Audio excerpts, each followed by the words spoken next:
उत्प्लावकता क्या होता है, ठीक है ना। Yeah. तो उत्प्लावकता में यह बताया जाता है, जैसे तुम लोग देखा होगा कि जैसे मान लिया जाए कि यह कुआं है, ठीक है, यह कुआं और इसको में जल है, ठीक है ना, पानी है।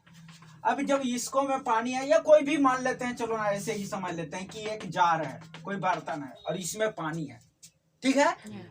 तो अगर कोई भी वस्तु को अगर पानी में हम डुबाएंगे ना, ठीक है, तो पानी द्वारा इस वस्तु पर ऊपर की ओर बल लगता है। यस, ऊपर फेंक देगा। समझ में आया? Yes. कभी भी देखा होगा, अब तुम लोग तो कुआं से पानी अभी खींचा नहीं है, पहले लोग खींचता था, Yeah. है ना।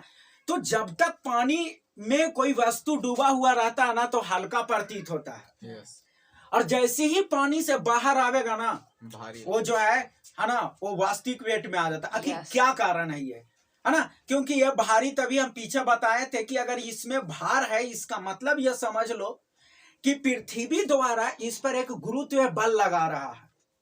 समझ में आ रहा है ना, क्या लगा रहा है? गुरुत्व बल लगा रहा है, और उसी बल के कारण जितना लगा रहा है, और उसको हम उसी बल के बराबर इसको पर हम बल लगा करके ऊपर की ओर उठाए हुए हैं, है ना। हाँ। तो इस प्रकार की बल, है ना, इसी को हम लोग भार कहते हैं, ठीक है ना। Yeah. जो बताए थे कि भार एक सदिश राशि है, Yes. और इसका एसआई मात्रक जो होता है न्यूटन होता है।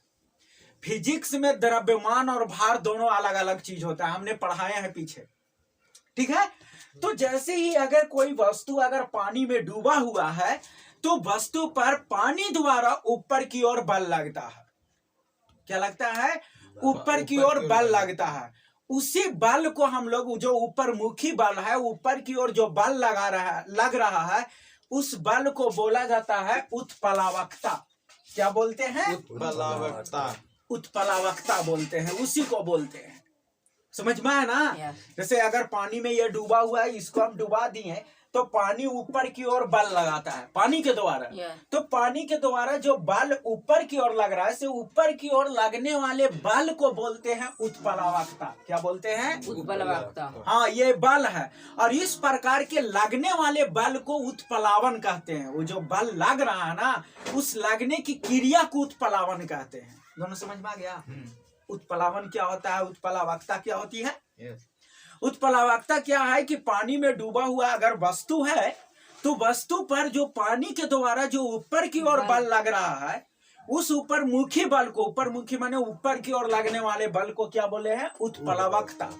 लेकिन इस बल के लगने को हम लोग क्या बोलते हैं? उत्प्लावन बल बोलते हैं। क्या बोलते हैं? उत्प्लावन बोलते हैं, उत्प्लावन। समझ में आ गया ये बात? Yeah. तो ये था उत्प्लावकता और उत्प्लावन, ठीक है। यस, ठीक, अब हम लोगों को देखना है आर्किमिडीज का सिद्धांत, Yes. ठीक है। हाँ, आर्किमिडीज का सिद्धांत क्या होता है? देखो, आर्किमिडीज वैज्ञानिक का नाम है, समझ में आया। और इन्होंने, इनके द्वारा जो है एक सिद्धांत ये किया गया था, प्रतिपादन किया था, एक सिद्धांत भी ये बनाया था। सिद्धांत क्या था, है ना, इसमें एक कहानी है। क्या था मतलब, है ना, उसी बचपन में ही ये किए थे, ठीक है ना। तो वो कहानी छोड़ो, यहाँ पे इसको समझना क्योंकि लंबा हो जाएगा इससे, ठीक है ना। Yes. हाँ, तो देखो क्या है सो, आर्किमिडीज का सिद्धांत क्या कहता है कि जब कोई वस्तु द्रव या गैस में, द्रव मतलब तरल, वो द्रव, एक द्रव माने पदार्थ Yes. जो होता है ना, हाँ, तो जब कोई वस्तु को द्रव या गैस में अंशतः मतलब क्या होता है? थोड़ा, और पूर्णतः मतलब क्या होता है? पूरी तरीका से। तो जैसे मान लिया जाए कि यह वस्तु है, तो जब कोई वस्तु को द्रव में अंशतः या पूर्णतः डुबाई जाती है, तो उसके भार में आभासी कमी आ जाती है। Yes. क्या आ जाती है? आभासी कमी। आभासी कमी समझते हो? नहीं, नहीं। अरे भाई, जैसे कैसा भी बताएं कि पानी में अगर कोई वस्तु डूबा हुआ है तो हल्का प्रतीत होता है। हाँ, वो रियल में हल्का नहीं है, भारी। वो है, लेकिन हमें प्रतीत हो रहा है, आभास हो रहा है। वो ऐसा आभास इसलिए हो रहा है क्योंकि ये पानी जो है ना, नीचे से ऊपर की ओर क्या कर रहा है? लगा रहा है, बल लगा रहा है, इसलिए हो रहा है। रियल में नहीं है, क्योंकि पृथ्वी भी अपना गुरुत्व बल से नीचे खींच रहा है, यस, है ना, और नीचे खींच रहा है। तो पानी ऊपर की ओर बल लगाया, है ना, पृथ्वी के गुरुत्व बल के विपरीत दिशा में, इसके चलते हम लोगों को ये आभास होना, मतलब जैसे सुनो है ना, कभी कभी कहता ना, जैसे मान लीजिए कोई चीज ये होता है कि नहीं, हमको थोड़ा अजीब सा लग रहा है, मान लीजिए तबीयत नहीं खराब है Yeah. लेकिन वैसा फील होता है, हकीकत में कुछ नहीं है कि नहीं। तो उसी प्रकार से आभास माने सिर्फ कल्पना करना, ठीक है। Yeah. अब जैसे तुम लोग बैठे हुए हैं, पढ़ रहे हो, अब सोच रहे हो कि नहीं अभी घर जाना है ना, अब घर से उसके बाद में घर पढ़ने के बाद घर जाना है, और घर में जो हम ये चीज रखे हैं, मान लीजिए मिठाई रखे हैं, तो चलो भाई उसको हम लोग अब पढ़ आने में लेट हो रहा था, उसको रख दिया, अब जाएंगे तो खाएंगे, ठीक है। Yes. या मान लीजिए कि घर वाले जो है ये चीज घर वाले बोल दिया कि बेटा तू पढ़ करके आओ ना, तो देखो अभी सब कुछ आ रहा है, मिठाई उठाई तो तुमको भी मिल जाएगा। अब वो मिलेगा कि नहीं मिलेगा ये कोई डिफिनिट नहीं है, तो ये ऐसा तू कल्पना कर रहे हो, कल्पना कर आभास कर रहे हो कि चलो मजा आएगा खाने जाएंगे में। तो यही सब होगा। हाँ, समझ में आया ना। तो कहता है कि जब कोई वस्तु किसी द्रव या गैस में अंशतः माने थोड़ा या पूर्णतः जब डुबाई जाती है, तो उसकी भार में एक आभासी कमी आ जाती है। समझ में आया ना।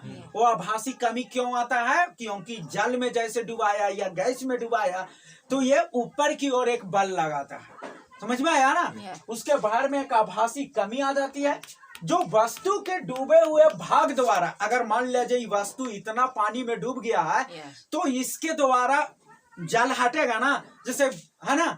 तो होता क्या है, ऐसे देखो पूरा पानी भर देना, देखो ऐसे, देखो यहाँ से ये पानी से पूरा एकदम भर देना बर्तन को, ठीक है। अब एकरा में कोई भी वस्तु तू रखेगा ना, डुबाएगा, तो ये पानी बाहर बाहर Yes. निकल जाएगा। निकलेगा ना। Yes. आखिर क्यों बाहर निकलेगा? क्योंकि जितना इसका आयतन है उतना पानी जैसे इसको अंदर डुबाए, तो उतना पानी वो जैसे ये जगह छेका ना, Yes. तो उतना पानी बाहर निकलेगा। Yes. समझ में आया। Yes. तो वही कहता है, जो वस्तु के डूबे हुए भाग द्वारा हटाए गए द्रव या गैस के भार के बराबर होता है। कौन? जो आभासी कमी आया सो। जब किसी वस्तु को द्रव या गैस में जब डुबाया जाता है, तो उसके भार में आभासी कमी आती है। Yes. तो आखिर वो भार कितना कमता है? तो वो भार उतना ही कमता है जितना उसका जितना वो पानी में जैसे डुबाए ना इसको, तो इस डूबे हुए भाग द्वारा जो जल बाहर हटाया गया, वो हटाए गए द्रव के भार के बराबर होता है। समझ में आया। तो इस प्रकार से यही था आर्किमिडीज का सिद्धांत। बात समझ में आया कि नहीं आया?